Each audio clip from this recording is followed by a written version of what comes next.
Hi everyone. तो कैसे आप सभी। तो एक बार फिर से आप सभी का स्वागत करते हैं आपके अपने चैनल कॉलेज अपडेट में, जहां पे हम आपको ड्यू सोल से जुड़ी हुई सारी ऑथेंटिक इन्फॉर्मेशन जो आपके यहाँ शेयर करते हैं। तो आज की एक नई वीडियो में मैं आप सभी का स्वागत करता हूं। आज जो हम टॉपिक डिस्कस करने आए हैं वो टॉपिक है सेकेंड, फोर्थ, सिक्स और एट्थ सेमेस्टर के जो बच्चे हैं जिनका एग्ज़ाम मई से जून तक चलने वाला है। अब इस एग्ज़ाम में कैसे आप गुड क्वालिटी का आंसर लिख सकते हो जिससे आपके गुड मार्क्स आए, और कितने पेजेस में आपको जो है आंसर लिखना है, ये भी मैं आपको इस वीडियो में आपके माध्यम से आपको अपडेट दूंगा। तो वीडियो शुरू करने से पहले अगर आप चैनल पर नए हैं तो चैनल को सब्सक्राइब कर लेना, वीडियो अच्छी लगे लाइक करना और शेयर करना और भूलना। आइए शुरू करते हैं वीडियो।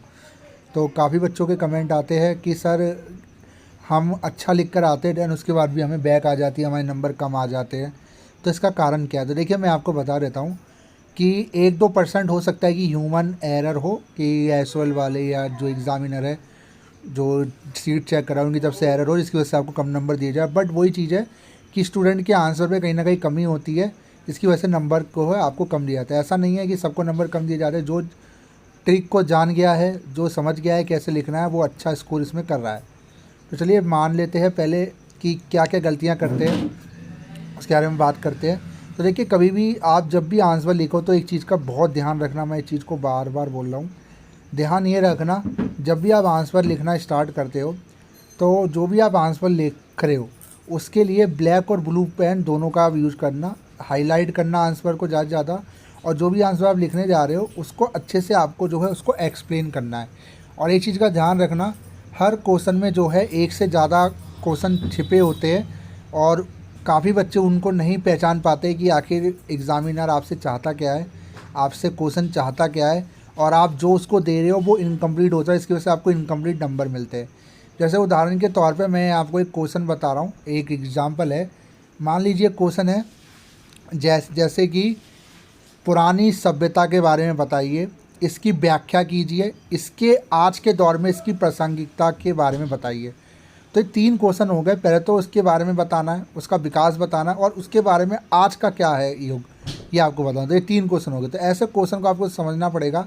फुल स्टॉप अगर लगा है, कोमा लगा है, तो इसका मतलब ये है कि वो आपसे दूसरा क्वेश्चन भी जो है वो पूछ रहा है। ठीक है, ये चीज़ को बिल्कुल आप जो नोट कर लें। तो इस चीज़ को आप जो है ध्यान रखें। ठीक है, अब देखिए यहाँ मैं बिल्कुल नहीं बोलूँगा कि आपको फुल मार्क्स मिल सकते हैं, क्योंकि देखिए फुल मार्क्स की गारंटी ओपन यूनिवर्सिटी में तो बिल्कुल मैं नहीं कहूँगा कि आपको मिलेंगे। बट गुड मार्क्स का मतलब है कि एक अच्छे नंबर आपको मिल जाए। तो वो नंबर मैं आपको दिलवाने के लिए कोशिश कर रहा हूँ। क्या क्या आपको ध्यान रखना है। दूसरी चीज़, जब भी आप आंसर लिखें तो पॉइंट वाइज लिखें। पॉइंट वाइज मतलब कि आप एक्सप्लेन करें ब्लैक पेन से एक्सप्लेन करके पॉइंट लिखें। और पेजेस का ध्यान रखें। देखिए पेजेस के बारे में काफ़ी बच्चे नहीं पता कितने पेजेस में आंसर लिखना चाहिए। तो देखिए मैं आपको बता देता हूँ। जैसे कोई क्वेश्चन आपका 20 नंबर का थ्योरी का लिखने वाले का, तो उसमें कम से कम 4 पेजेस आप लिखें और मैक्सिमम 5 पेजेस, 4 से नीचे ना जाए। और कोई क्वेश्चन अगर आपका 15 नंबर का है तो 3 से 3.5 पेज, अगर कोई 10 नंबर का है तो 1.5 से 2 पेज, और कोई अगर क्वेश्चन अगर 5 नंबर का है थ्योरी में तो उसके लिए 1 से 1.5 पेज आप लिख सकते हैं। ठीक है, इस चीज़ को दोबारा से सुन लेना, नहीं समझ में आया। और अगर कोई क्वेश्चन 25 नंबर का, 22 नंबर का, वो 4-5 पेज में आपका इंक्लूड होता है। ठीक है, इसके अलावा हर क्वेश्चन को अच्छे से व्याख्या करें, समझे बोल के आ रहा है उसी हिसाब से आप व्याख्या करें। पॉइंट वाइज ले लिखिए। काफ़ी बच्चे पैराग्राफ वाइज लिखते हैं, सीट भरते हैं।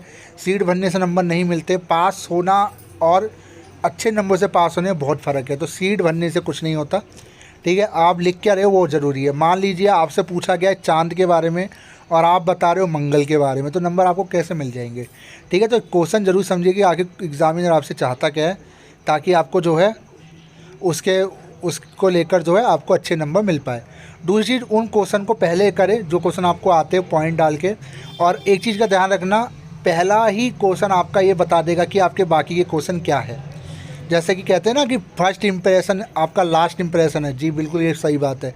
अगर पहले क्वेश्चन में आपने खिचड़ी पका दी है और एग्जामिनर अगर मेहनत कर रहा है आपका क्वेश्चन पढ़ने में, अगर उसे समझ में नहीं आया कि आपने लिखा क्या है, तो वो बाकी के भी जो पेजेस हैं उनको भी उसी तरीके से चेक करेगा जैसे पहले क्वेश्चन को चेक किया है। अगर पहले क्वेश्चन में अगर आपने अच्छे से एक्सप्लेन किया है, बाकी के क्वेश्चन अगर थोड़ा सा कम भी रहता है, तो वो ये समझ जाएगा कि ये बच्चा पढ़ के आया है। ये चीज़ को बिल्कुल ध्यान रखिए। तो मैं ये चीज़ अपने पॉइंट ऑफ व्यू से कह रहा हूँ, क्योंकि मैंने भी इसी तरीके से दिया था और मुझे बहुत अच्छे स्कोर मैंने किया हुआ है, तो इसलिए मैं आपको बता रहा हूँ। ठीक है, तो हमेशा क्वेश्चन को एक्सप्लेन करें, निष्कर्ष जरूर लिखें।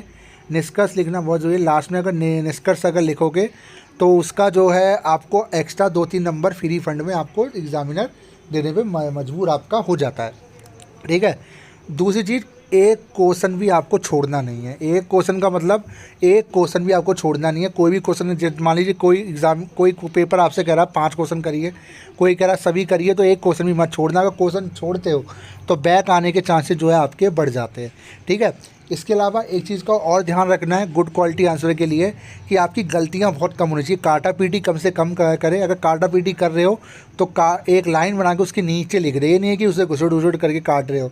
अगर सीट गंदी हुई तो दिक्कत आपको हो सकती है। काफ़ी बच्चे कहते हैं कि सर राइटिंग का भी कुछ ऐसा होता है कि ये चीज़ वो भी जानते हैं कि 3 घंटे के अंदर आपको कम से कम 5 क्वेश्चन करने, और इसके अंदर 5 क्वेश्चन का मतलब एक लाइन के क्वेश्चन तो है नहीं, 4-5 पेजेस ले लिखना, और इसके बाद आप 5 पेजेस पर क्वेश्चन लिख रहे हो तो कहीं ना कहीं आपकी प्रैक्टिस इतनी अच्छी होनी चाहिए लिखने की, तो उसमें स्पीड जब तेज़ होगी तो राइटिंग भी आपकी ख़राब थोड़ी आएगी। बट राइटिंग इतनी ख़राब मत करना कि एग्जामिनर को समझ में ना आए, खिचड़ी मत पका देना, इतना गंदी चले बट समझ में आए। बस समझ में अगर उसे आ जाएगा तो नंबर आपको देगा, ठीक है। राइटिंग का इसमें कोई इतना इशू होता नहीं है। अगर आप साफ करने बैठोगे तो आपका एग्ज़ाम ही छूट जाएगा, तो जाहिर सी बात है। तो मैं यही कहूँगा इसके लिए कि देखिए एसओएल का बच्चा 1 साल बाद लिखना स्टार्ट करता है, काफ़ी बच्चे 6-6 महीने का गैप हो जाता है। तो अगर आपको लिखने की प्रैक्टिस करनी है तो आप जो है एग्ज़ाम से पहले लिखने की प्रैक्टिस कर सकते हो। 2, 4, 5 पेज जो भी है उससे आपकी स्पीड बनेगी, ठीक है। तो मैं यही कहूँगा जो भी टाइमिंग है उसी टाइमिंग के उसमें एग्ज़ाम दो, ठीक है। कोशिश करो कि कोई क्वेश्चन ना छूटे, अच्छे से एक्सप्लेन करो, मिस्टेक कम से कम करो, ठीक है। इस चीज़ का बिल्कुल ध्यान रखना, क्योंकि मोस्टली बच्चे गलती क्या करते हैं कि पैराग्राफ वाइज लिखते हैं, पॉइंट वाइज अवॉइड करते हैं। अब पैराग्राफ वाइज आप लिखिए बट पॉइंट लिखिए, पॉइंट आप मेंशन कीजिए, हाईलाइट कीजिए। कोई क्वेश्चन है उसकी पहले व्याख्या कीजिए कि उसका मतलब क्या है, उसके बाद उसको आप समझाइए, एक्सप्लेन कीजिए, ठीक है। अब कुछ पेपर तो ऐसे होते हैं जो सॉल्विंग टाइप होते हैं, तो इसके लिए तो कोई पेपर का पेजेस का कोई इशू नहीं। ग्रामर का पेपर उठा लीजिए, हिंदी का उठा लीजिए, उसमें ऐसा कुछ नहीं होता। बट जो थ्योरी के पेपर होते हैं जैसे पॉलिटिकल हिस्ट्री, एजुकेशन, है ना, आपका बीकॉम के भी कुछ सब्जेक्ट है थ्योरी वाले, तो उनमें थोड़ा सा ये इशू है कि आपको लिखना कैसे है, ये चीज़ आपको समझनी पड़ेगी, ठीक है। तो यही मैं आपसे कहूँगा, पेजेस कितने आंसर पेजेस लिखना है तो मैंने आपको ऑलरेडी बता दिया है कि कितने नंबर पे क्या पेजेस होने चाहिए, ठीक है। बाकी कोशिश कीजिए, अगर स्टार्टिंग के 4-5 पेज आ रहे हैं, बाकी टाइम कम है तो बाकी के आप 2-3, 3.5 पेजेस में लिख के आओगे तो भी आपको 20 नंबर का कोई क्वेश्चन है तो 13, 14, 15 नंबर तक आपको आराम से एग्जामिनर दे देगा। मतलब इतना स्कोर आपको दे देगा कि आपको जो है अच्छे नंबर जो है आपको आने वाले टाइम पे मिल जाएंगे जब भी रिजल्ट आपका आएगा। बाकी असेसमेंट आपके है ही, असेसमेंट आपका कवर करेंगे। बस इतना इस वीडियो में। वीडियो कैसी लगी जरूर बताएगा। आप सभी को बेस्ट ऑफ लक।